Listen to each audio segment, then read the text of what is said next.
Olá, nós estamos de volta no segundo vídeo, na segunda parte do tema produtividade, com a psicóloga Arielle Sagrillo como convidada. Vamos continuar a conversa? Vamos lá.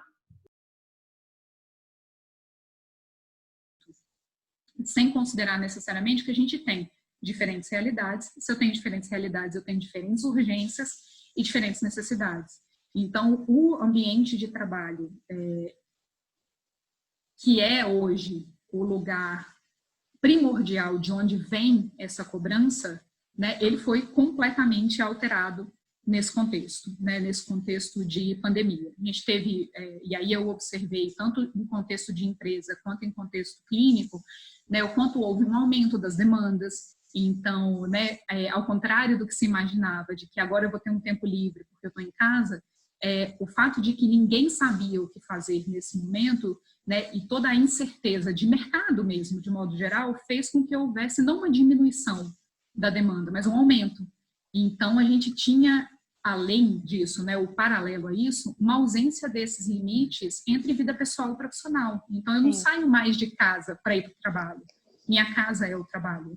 Sim. Você ia falar alguma coisa? Sim, exatamente sobre esses dois pontos. Assim, falando da nossa realidade, né, aqui na academia, enquanto professora de uma universidade federal pública, né, todas as críticas que a gente escutou ao longo desse tempo, né, disse, a UFES mesmo vai começar as aulas remotas agora em setembro. Quer dizer que vocês estão parados sem fazer nada desde março? Não. A quantidade de coisa que apareceu por conta dos levantamentos que foram necessários de serem feitos, de acessibilidade dos estudantes, foi tanta coisa que aconteceu, e até dos próprios professores, porque nós temos vários professores que não têm boa internet em casa, que não têm um computador, que usavam o computador da UFES para poder fazer o trabalho. Como é que eles vão dar essas aulas, né, remotamente? Então, foi tanta coisa que precisou ser feita ao longo desses meses, na verdade, assim, de retirar coisas que estavam paradas há um tempo atrás, que a gente ia sempre deixando de lado por conta da demanda enorme de coisas a fazer, que foram entrando. Então, aí agora chegou e agora eu não tenho mais tempo de colocar as aulas que vão começar, porque eu já estou lotada de coisa que veio, né, com a pandemia, né, com esse aumento de todas as demandas e trabalhos administrativos que são todos feitos por professores na universidade. Então, assim, a quantidade de coisa foi tão absurda, e ainda lidar com tudo isso com essa ausência de limites, né? Assim, não é todo mundo que se sente à vontade de aparecer em casa e mostrar detalhes de vida pessoal e mostrar um filho que entra e os sonhos da casa e uma série de coisas.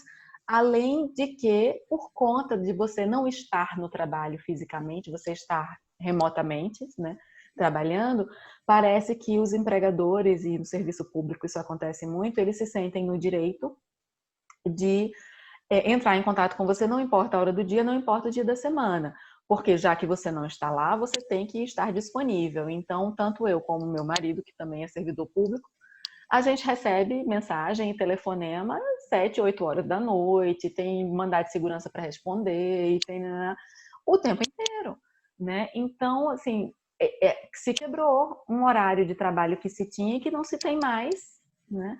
Por conta das outras demandas, das outras coisas que se precisam fazer, mas que, né? E que se ficou muito perdido, né? Então, a universidade, ela é um retrato perfeito disso aí que você está falando, por conta da forma como nós funcionamos e da dificuldade que todos nós temos, tanto com tecnologia como com essa invasão de privacidade. Total, e assim, quem está na iniciativa privada tem trazido também essa mesma queixa, né, de que não há. E aí eu tenho discutido muito isso, assim, né, com as pessoas que eu acompanho ou nos treinamentos que eu tenho feito, em sua maioria, sobre autocuidado, sobre saúde mental, sobre produtividade, sobre como liderar num contexto como esse, porque o fato de que a gente tem internet 24 horas por dia não significa que a gente está disponível para trabalhar ou para entregar algo 24 horas por dia, 7 dias por semana. Então, o fato de que alguém consegue me acessar no telefone para falar de trabalho 11 horas da noite no sábado não significa que eu esteja disponível para isso nesse momento. Só que com o contexto de pandemia, com confluência de fatores, né, que colocam todo mundo, né, que colocam a maioria de nós numa posição de extrema insegurança e vulnerabilidade, a gente se sente compelido a responder a essas demandas. E aí, se antes a cobrança por produtividade já existia, já era alta e já gerava uma série de adoecimentos, agora é como se a gente adicionasse algumas camadas nesse processo e colocasse a produtividade não como uma escolha, mas como o ponto de partida. Sim. Você precisa estar disponível e você precisa estar disponível produzindo. Só que a gente vai esquecendo, né, ou a gente esquece entre aspas, né, a gente ignora, a gente não esquece, porque, né, o corpo sinaliza pra gente o tempo inteiro isso, de que não dá, assim, existe um limite e que esse limite precisa ser colocado. Quando a gente tem um horário de almoço, não tem condições de eu me sustentar durante muito tempo, não deveria ter nem por pouco tempo, numa lógica onde eu almoço trabalhando em 2 reuniões ao mesmo tempo, enquanto eu estou respondendo alguma coisa no meu celular, porque eu preciso entregar alguma coisa. Então, assim, dá para encontrar maneiras de pensar como fazer diferente, né? Enfim, não é necessariamente fácil, mas tem como. E, assim, um outro aspecto que conta muito nesse processo é essa ausência de contato humano e de distrações, né? Então, assim, se antes, quando eu chegava no trabalho, eu tinha a possibilidade de encontrar com um colega, tomar um café, perguntar como ele tá, e aí a gente vai cada um para sua sala, e se no almoço a gente caminhava junto até o restaurante, né, e passava por um lugar bonito, e tomava um sorvete, né, ou fazia qualquer coisa nesse sentido, agora isso se perde. Então, o mesmo lugar onde você descansa, onde você dorme, onde você acorda, é o lugar onde você trabalha. E as pessoas com quem você convive são as mesmas o tempo inteiro. O contato acaba sendo único e exclusivamente mediado pelo uso do computador e da internet, de alguma forma de rede social.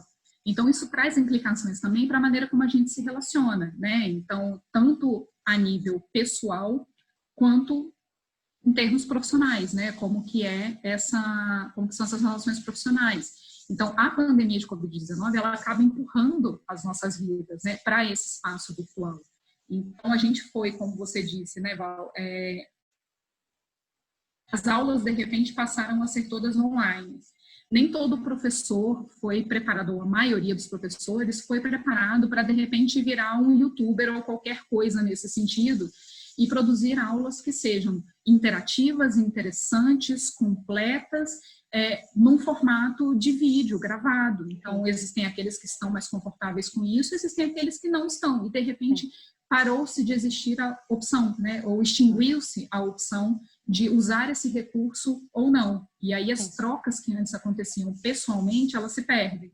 E uma cobrança grande, né, assim, que é feita nesse sentido dessas pessoas, né, no meu caso dos professores, mas de vários outros, que é observado em várias outras profissões também, de que você atue com a mesma qualidade, da mesma forma, entregando o mesmo serviço de qualidade ou ensinando as pessoas, né, com qualidade também através de um computador, quando na verdade para professor estar na sala de aula, estar perto das pessoas, conversar, olhar no olho, ver as reações, ver a expressão facial, faz toda a diferença. Aqui, como sabe, assim, a imensa maioria das crianças, né, tá continuando em escolas particulares, estão continuando em aulas remotas, né? O que acontece também nas universidades você abre a tela, fica só todo mundo de câmera fechada, você não vê ninguém, então o professor fica falando sem saber com quem está ali, né? Assim, é bem complicado. E além do fato de que você vai falar já sobre isso que eu já vi aí na tela, do cansaço cognitivo que dá ficar o tempo inteiro na frente do computador, né? Porque assim, por mais que seja cômodo em certo sentido, de que eu evito o meu deslocamento, eu não pego trânsito, eu posso, né, tá com camisa e de pijama na parte de baixo, de chinelo, e aí eu posso, né, levantar e fazer meu café aqui e voltar para continuar uma aula ou uma reunião. Então, né, por mais que existam essas vantagens e torna mais prático em certo sentido, por outro também exige da gente, exige do nosso sistema cognitivo uma entrega muito maior em termos de nível de atenção e de desgaste, acaba gerando um desgaste, porque eu não tenho todas as informações que antes eu tinha para ler a informação que o outro está me dando. Né? Então, quando você está conversando com alguém, você está conversando, olhando no olho, quando você está dando uma aula, você consegue perceber se seu aluno está prestando atenção em outra coisa, se ele está entediado, ou se a pessoa com quem você está numa reunião, ela está interessada por aquilo que você está falando, se ela faz uma cara de tipo, não entendi direito, né? Então, em alguma medida, você consegue ler para além daquilo que está sendo dito.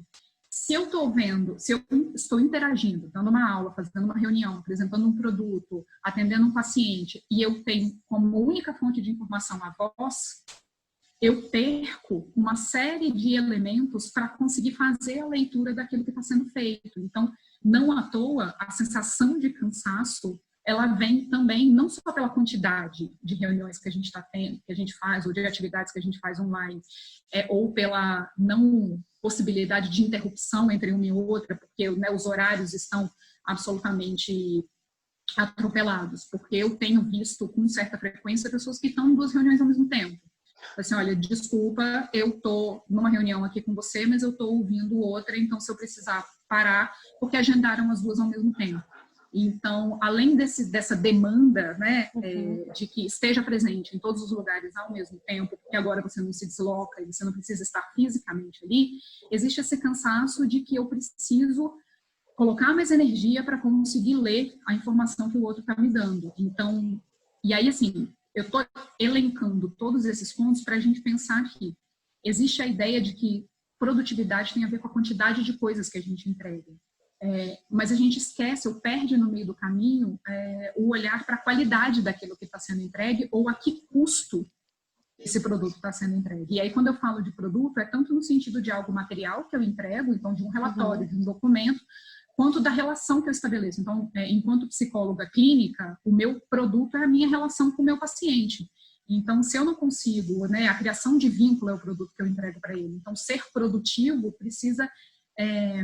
a ideia do que significa ser produtivo precisa ser remodelada um pouco, né? Assim, ela precisa ser ampliada, talvez, não sei se ampliada é o termo que eu quero usar, mas a gente precisa questionar um pouco, colocar dessa maneira. E aí, é óbvio que se a gente tem mudanças, né? Na maneira como a gente trabalha, na maneira como a gente se relaciona, a gente vai ter reflexos no corpo, né? Dessa cobrança de produtividade, especialmente de produtividade nesse contexto que não é amigável em sentido nenhum. A gente tem um contato social reduzido, falta de recurso financeiro e material para conseguir fazer esse trabalho, instabilidade, todos os medos relacionados à própria doença, à própria pandemia, né, medo de infecção, e aí a gente vê a crescente de relatos de depressão, de estresse, de humor baixo e irritabilidade. Irritabilidade é uma coisa que eu tenho visto com muitíssima frequência, né? Então, menos tolerância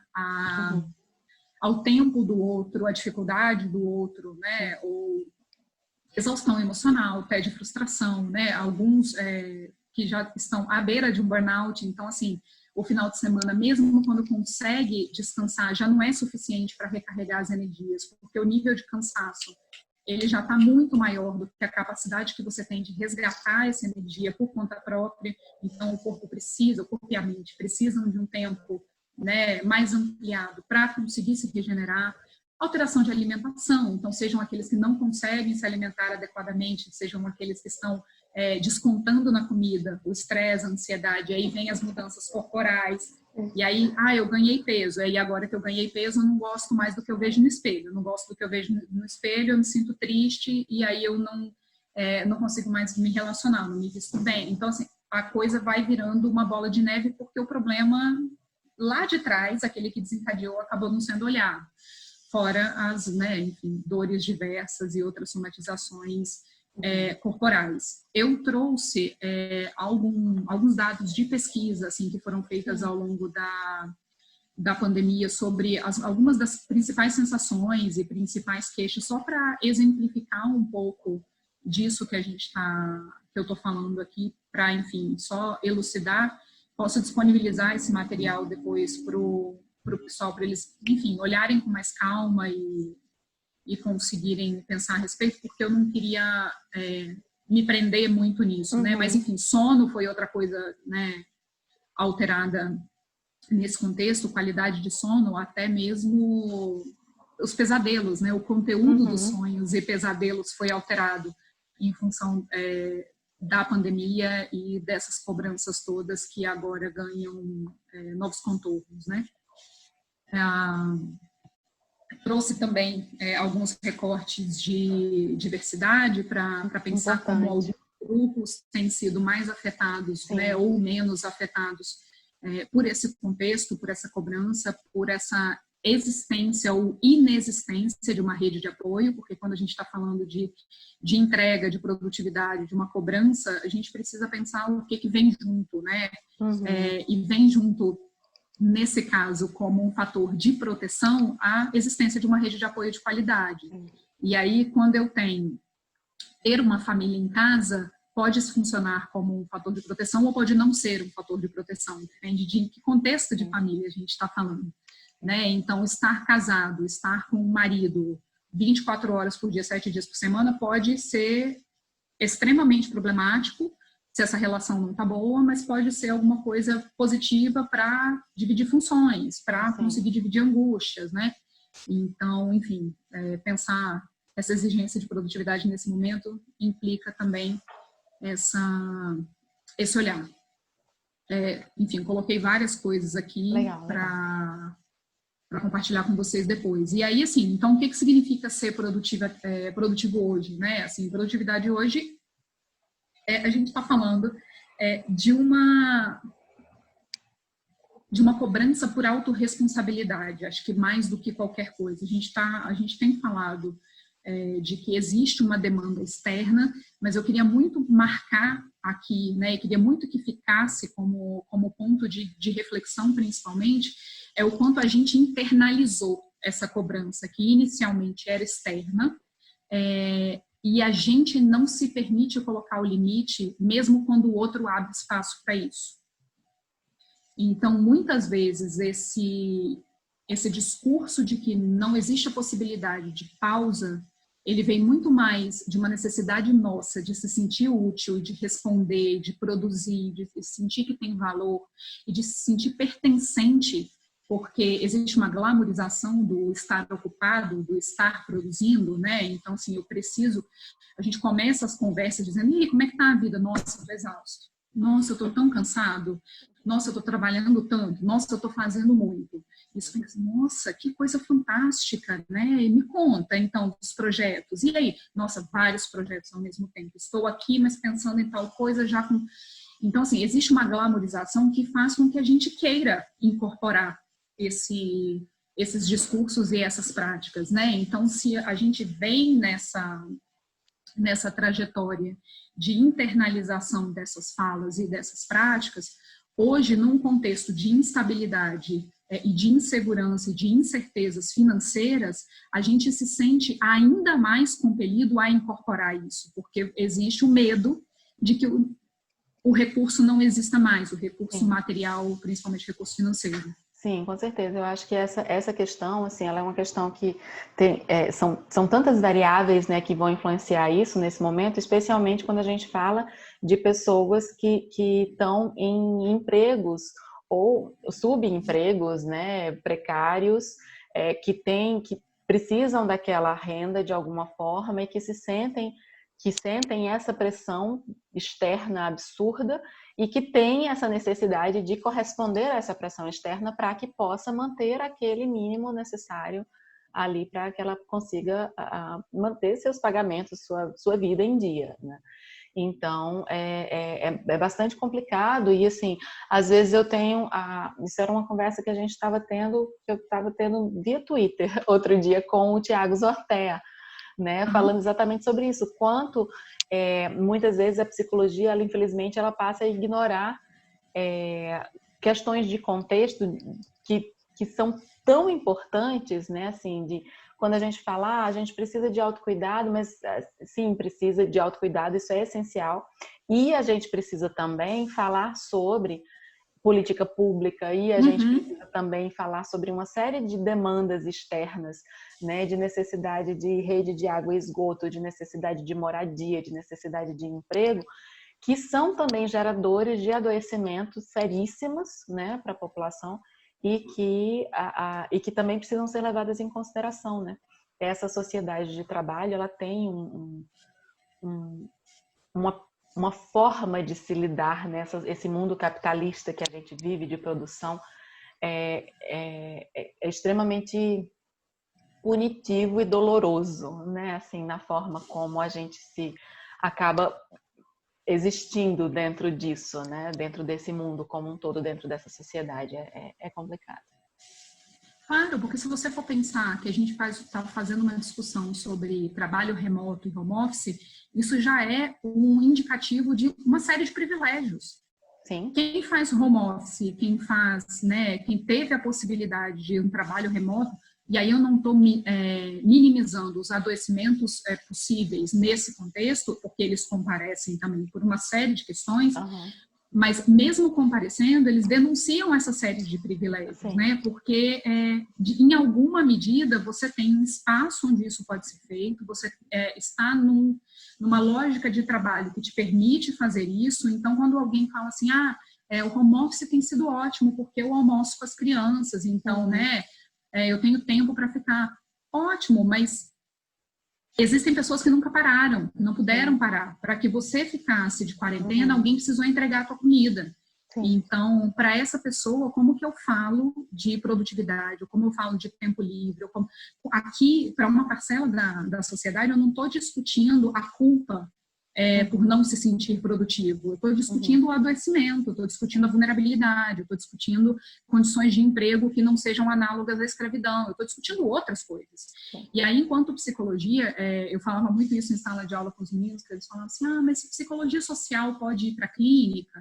Eu falei, depende, né? Se você está pensando em psicologia social como considerar o fato de que somos seres no mundo, não vivemos numa bolha e que a gente precisa considerar o que está acontecendo para além da porta do consultório, é óbvio. Por favor.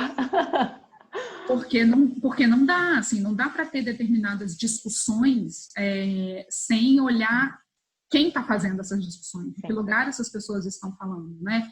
Então, eu hoje, enquanto Arielle, eu estou trabalhando em casa desde março e eu tenho absoluta consciência de que o meu tédio e a minha vontade de viajar são, assim, problemas muito pequenos considerados, comparando com outras realidades. Isso não significa que a minha dor, que o meu adoecimento, que o meu desconforto seja menos danoso para a minha saúde mental, não tem implicações que não deva ser cuidado. Mas o que eu estou dizendo é que a gente precisa olhar para essas diferenças para conseguir pensar soluções que são adequadas, porque senão a gente fala e produz psicologia só para uma parcela da sociedade, a gente não contempla todo mundo. Acho que uma coisa importante de falar é que a gente está em quarentena ainda, a gente ainda está no meio de uma pandemia, a gente não está de férias, a gente não está num retiro espiritual, então, assim, é absolutamente esperado, né, que a gente não esteja se sentindo bem, que a gente esteja...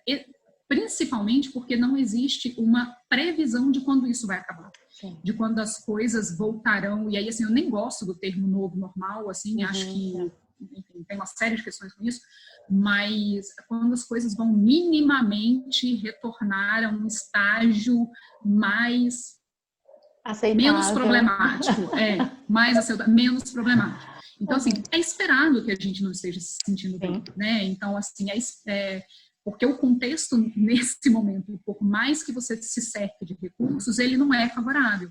E o contexto é um dos elementos para a qualidade, né, da nossa saúde mental e para o nosso bem-estar. Então, pensar em produtividade, porque essa é uma das queixas que eu tenho ouvido também, assim, eu não estou conseguindo produzir, porque eu não estou bem, eu não estou conseguindo entregar, eu não estou conseguindo focar, eu não estou conseguindo dormir, isso está afetando o meu trabalho e eu estou me sentindo culpado porque eu deveria produzir mais. Criatura, estamos no meio de uma pandemia mundial, assim, né? Então, primeiro, aceite o fato. Onde é que tem escrito, né, que você tem que produzir do mesmo jeito? Exato, assim, não há condições de produzir do mesmo jeito. Se você está produzindo do mesmo jeito ou mais, é porque alguma outra coisa está sendo negligenciada, e aí a gente precisa olhar. Então, seja a sua própria insegurança, o seu próprio sofrimento, a sua dificuldade em lidar com a realidade. Então, tem outras coisas aí, né? Se você está produzindo do mesmo jeito ou mais, talvez valha a pena levar para terapia, caso você faça terapia. Senão, né? Poderia fazer terapia.